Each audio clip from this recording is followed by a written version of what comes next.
Hello, everyone. Welcome to another episode of We Them Niggas. I'm here today for a special episode collaborating with Archiv, who I'm super excited to be collaborating with these guys. And this guy, Blue's going to take the lead on this interview, and you're going to learn a little bit about myself. And I'm excited for it. So, booyah, here we are. Go ahead, Blue. Thank you so much, Maceo. Thank you for making the time today for Archive Magazine. We'll tap a little bit more into this, but I'm very intrigued about learning a little bit about your podcast, We Them Niggas. And I really just want to know, like, what started the magic for the name?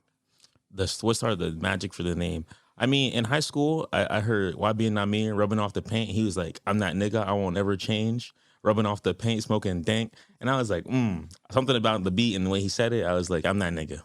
Sold. Nice. And I feel like I've just been growing over the past few years and thinking a lot more about, community. And I feel like We Them Niggas is like a way to build a brand that kind of stands in that same power and pride and recognition. When I think of nigga, like I was talking to you earlier about the word, like, and Drew was saying as well that like some Hispanic people in New York feel very comfortable saying that word. And you were saying there's a lot of shared experiences within the black, brown, and Latino community here in New York. And I think for me, it's not really about like black people specifically, but more so recognition for people in general and our diverse and worldly experiences. Intersectionality is super important to me, and definitely a central way of the way I see things. Like I'm in a world thinking, how do we build an intersectional body politic?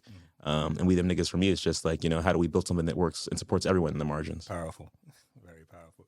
So, with the name, you also dive into topics like hip hop, anime, race, and music, and this everything. Like, what made you want to take these topics on all at once? I mean, to be honest, I just like talking about a lot of things, and I feel like I heard in high school somebody say your network is your net worth, and I started talking to everybody after that because I was broke. I was like, how are we gonna get this check? And the things that I enjoyed talking about were music, were anime, and like those things that like I listened to so much music this year, and when I was in high school, way more than I do now at this point in my life, to be honest. And I think like I just love hip hop culture. I feel like hip hop culture is a huge part of my coming of age. I went to an all boys boarding school called Church Farm. Shout out to CFS. Shout out Church Farm in Exton, PA. And there are a lot of dudes from New York. And really, that's where like my taste for New York music comes from, is being around all those people, and really just like even like my sense and appreciation for hip hop comes from being in that culture there, which was like New York culture, but in the suburbs of Pennsylvania. And I would say like, I think discourse is super important. I went to a Quaker camp. I've been in meeting for worship, and I think the things that we have to say that we would say unprompted are the things that are most important for us to say. Nice. How long you been podcasting for? I did my first episode probably in like maybe March or April 2022, like right before my senior year of college. Recorded my trailer like early that year. And I initially just wanted to interview producers. I was like, I'm an interview producer, so I'm a rapper. I was like, that's gonna be my way to connect. Niggas don't need rappers for real. So it's like, how do I actually add value? And I was like, let me build a brand, like DDG, build the brand, drop the tracks. Nice. And then, we fast forward. I know you mentioned a little bit about the Web3 space and how you got your start in the Web3 space. And we know the Web3 space can be a roller coaster. We've seen the market go all the way up, and then it goes down, and there's a possibility it's going to go back up. How do you keep some of that audience engaged despite the times of the Web3 market and the uncertainty and things of that nature? I mean, like the audience of my podcast, I mean, I'll keep it a stack. I feel like the podcast probably has like less than 50 listeners, but I think it's a lot about like the Web3 space, the crypto market, like has exponentially less people participating than it did and interested than it did at this time, like 2 years ago. Right. And so really what I'm trying to build is build for people when they are interested again. What are the kinds of questions that I have when I got into this space? Who answer those questions? And, how can I be someone that looks like me that's answering those questions as opposed to someone that doesn't look like me? Gotcha. And what kinds of questions people that think and look like me actually have about this space? And that's really how I ended up in the Web3 music space as opposed to just like the finance space, because I'm not a finance bro. I hold little to no crypto that I don't, in my mind, expect to spend on NFTs. Word. And I don't really like buy a lot of NFTs like speculatively, like hoping things go up in price. I would say it's way more often about the networking. Who are other people in this space who are savvy and thinking and have been here potentially even longer than myself. Right. And how can they help me think about how do I make a difference and contribute to a movement, which I see is about creating an artist middle class in the NFT space. And I think it is about philanthropy, the NFT space. Right now, at least. And then I would say the Web3 space more broadly, crypto, I feel like is a lot about a revolution around finance and moving away from centralized powers having, I guess, the control. Yeah, control. That's exactly correct over us and our relationship to value. Right. So, just pivoting, you've been podcasting since you said around 2022, correct? Yeah. And does there any like standout moments with any of your episodes or any of your previous podcasts? Standout moments. I mean, my interview with Jaden Violet and was in Rec Philly, like a creators like co-working space. They have like studios stuff like that in Philly. It's actually in the gallery, and they've been going for a couple minutes. Shout out Will, and your co-founder. And I talked to co-founder once, but it's not the point. And I think that was my first IRL interview, and so I think that was definitely a standout moment. But honestly, like it's all been an adventure for me. Like the podcast is one thing, but like I said, I'm a rapper. I'm thinking about how do we build a brand. Right now, I'm thinking about how do we pivot from being like a music Web3 podcast to a community-driven, like human rights-oriented publication, among other things. But definitely human rights. I think definitely music, definitely technology. I'm interested in philosophy. Like there's so many things to talk about. So I think for me, the standout moments are meeting people like yourself. Like this is a start to our journey as friends. 100%, yeah. Like Tom was just in here, and like to me that's what's exciting is like the idea of what we can build together. Like I was saying earlier, collective action was important. And so building the relationships and thinking about how I can build a platform that serves our interests in the long term. Like right now, like this is practice. This is not the product. That's how I see it. Yeah. This is a new journey for us too. Just even getting on an interview and this, covering different artists and hearing their stories. This is definitely a journey for sure. We look at like things like anime, right? And I remember there's an artist named Ronsky. I'm going to mention. He paints a lot of anime characters in like to represent like us, like Black people or whatever. And I'm like, yo, I didn't know Piccolo was Black, bro. He was Black. Like he painted Piccolo like in a Space Jam like outfit, and he's like, like running down the court. I'm like, yo, this is fire though. But like, do you see any connection? Especially like we look at anime, like we all of us grew up in the hood watching anime, and it was like I feel like anime was one of those things that brought the hood niggas with the nerd niggas, and it was like that like common connection. And did you ever like look at that and like, yo, let me use especially topics like anime to bring people together through this podcast? I mean, honestly, anime hasn't really been like the deepest subject of discussion quite yet on the podcast. But I mean, I'm a huge One Piece fan. Like I would say Monkey D. Luffy and G Herbo, probably like the people I'd say is my role models. And I'll throw Bell Hooks in there as well. But I think I see like Monkey D. Luffy as really being someone that's standing against, corruption, against a quote unquote world government that stands for everything that's wrong with the world. And he's standing for like the rights of people and the interests of the common person in so many different contexts. And you see injustice in so many like take shape in so many different ways because he's traveling the world fighting injustice. Right. And so I think a lot about, injustice for me might not be what injustice looks like for you as someone that's different than myself, living in a different city, for example, or in a different body, different religion, different faith. And so I'm really interested in, how do we start to unpack and make sense of the injustices that might not be personally impacting us, but are inextricably linked, obviously. Right. And that's what people frequently say, but I think it's not obvious for most people because we don't actually see the connections. Yeah. And so I would say for me, I see anime as a way to like start to look at, like I think of training arcs is a big concept for me. Like you got to be willing to do the work, like Naruto didn't get good in one day. Training exams let him start his training, but then you actually got to train. And so what do you want to train for? And like, what are you going to put the time in for? What are you actually going to get disciplines that you can get better at? And for me, I'm interested in those conversations and really even like, where does anime culture take us in the future? Because I think it is like, I think there are stories of hope. Like you talked about it being like nerdy niggas and other niggas, but I feel like anime and manga are the comic book stories of today, but they're not Western. And so it's interesting to see like those ideas permeating our cultures and even to think about, what is it that has us resonate so much with us here in the West, but also be written and scripted and drawn, across the world. But we have next to no idea of actually what it's like to live in Japan. Exactly. I mean, I think anime is very political and it's very, you look at it now, it's very current with the times. And then even with the nature of your podcast now, I do want to know, like, have you gotten any, like, the feedback on your podcast and the subjects that you cover? They could be kind of difficult to talk about at times. Yeah. And how do you find that balance to keep it light, but yet still stay relatable and stay on the subjects that you want to talk about?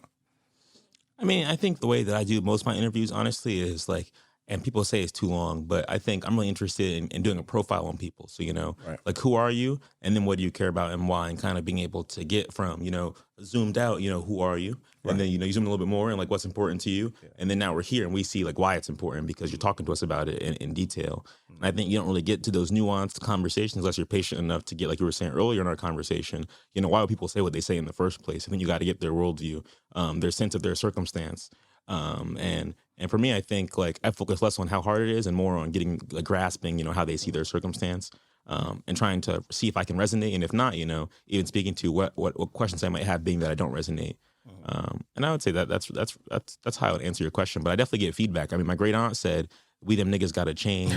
My girlfriend's mom said we should be like melanated bros. I love it, man. I was like, we're not melanated bros because I mean, I aspire to have it be like 50-50. My guests are male and female, ideally, 50-50. But I think like, I don't know. I think the name might change with time. I want it to be a reflection of a community. Right now, it's just me. Yeah. But my great aunt says it should be we them niggas no more because we want to stop being known as that. But I think it's about demanding dignity and recognition for our humanity, Right.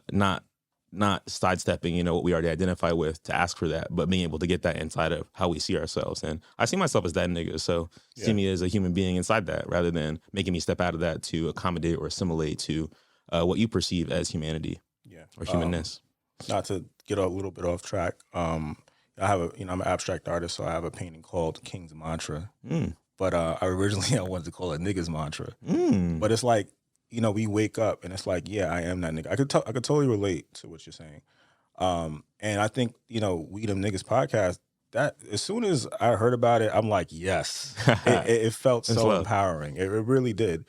And I want to know, like, just to end it off, how do you keep this unapologetic nature of keeping the name and having it more as like an empowering, platform for your audience? And how do you continue to, what's your goal to like really give strength to the maybe Black community or just, whoever your following is to perpetuate what message you're trying to give across? I mean, I just think there's really like stifled discourse in the Black community and in impoverished communities in a lot of ways. We don't have safe spaces. We don't have spaces with deeply educated people who actually have regard for us. Right. And so I think I'm really interested in like scouting out people that I see as educating themselves on things that pertain to us and our concerns, people that look like us, people that don't, and starting to have serious conversations about, like I said, how we achieve goals that we might not all see as our shared goals, but, that move forward things that we all want to see happen in the world. What does moral progress look like? What does cultural progress look like? And, who are people that actually want to see that happen or that are making it happen? I would say that those are the kind of questions I ask and that help me determine who I want to work with and collaborate with. So I'm here with yourself and interested in supporting Archive because I think like technology is super important and technological literacy is super important for Black and brown communities.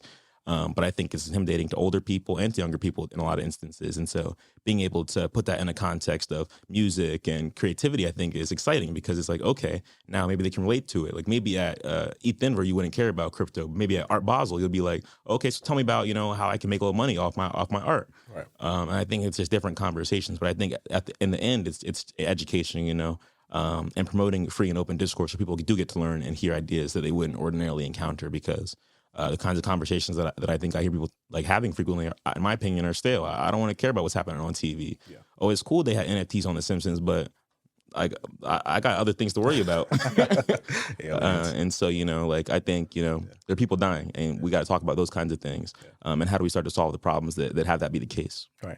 It's interesting you brought that up. I have a colleague, I have a family member that works at Facebook, and when we talk about the technological illiteracies, a lot of the departments that got eliminated a lot of them consisted of people of color. And a lot of those roles were administrative roles, but we see that tech is arising. And so there's a big gap. And I definitely commend you for touching on subjects like that. We're going to start to wrap up the podcast, but I do want to just ask one final question. Any advice for Maceo 10 years ago? Maceo 10 years ago, right now I'm 23. Yeah. Maceo 13. Oh, you're 23. Okay, all right. Damn. Let's scratch that. All right, back. middle school. Let's start all with right, Maceo. What we doing? We can scale it back to about 8 years. Okay. Yeah. Maceo Whatley, Teenage 10th grade, Maceo. starting out. I mean, I think like Yeah. I found out you can learn math on YouTube after having shitty math teachers. Like at the end of my senior year, it feels like. Yeah. And I feel like really it just would have been like I was watching all this anime. I caught up on all of One Piece. Like I watched shows I don't remember. Like I watched Pretty Little Liars, trash. Don't watch it. Like I was just watching TV, killing time. Like it was the pandemic before it was the pandemic because niggas had nowhere to go as boarding school. So I would say like Maceo start. You know, like you're only gonna have less free time as you get older because you don't have money. Like you gotta be figuring out what you're gonna do with your life, what you want to do with your life, how you're gonna make money.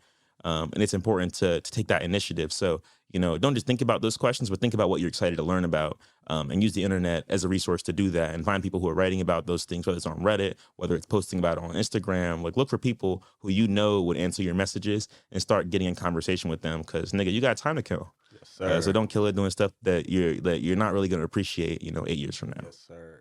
Time is a very valuable resource. Cool. So less Fortnite, more conversations. That's what I'm talking about. Well, it was a pleasure, Maceo, interviewing you. I can't wait for Archive Volume 1 to fucking drop. No cap. We Them Niggas podcast. We fucking live. Thank you so much just for coming through and blessing us with your presence. I think this is the beginning of a beautiful partnership going forward. So, yes. And that's why I'm here. I have to say, I'm excited for it. I'm excited to be working with you both, your whole team. I'm inspired by what you all do. Yeah. And I feel like it's the universe blessing us, that we're here today. And so I had to be here. Absolutely. And this, for those who don't know, Archive is a subsidiary of Blue Calf Magazine. We're launching our first issue January 27th. Our big focus is artists in tech, experimental technology, AI, AR, XR, Web3, you name it. We really want to highlight the artists and the builders who are making big impact in the space. So we really care about that, and we want to highlight and give, flowers to where it's due. So love, yeah. So shout out to Archive. Tune in with them for sure. Get excited and be at that release party because the zine is coming. It's going to be lit, bro. Yeah, and so this is another episode of We Them Niggas. I know, unconventional. Y'all have never, ever seen me get interviewed or talk about myself, so it's at least, prompted. So I'm excited for you all to get this episode, and I'm glad that it's with this nigga right here. Shout out, Blue. And I'm excited to see what you do next. Yes, sir.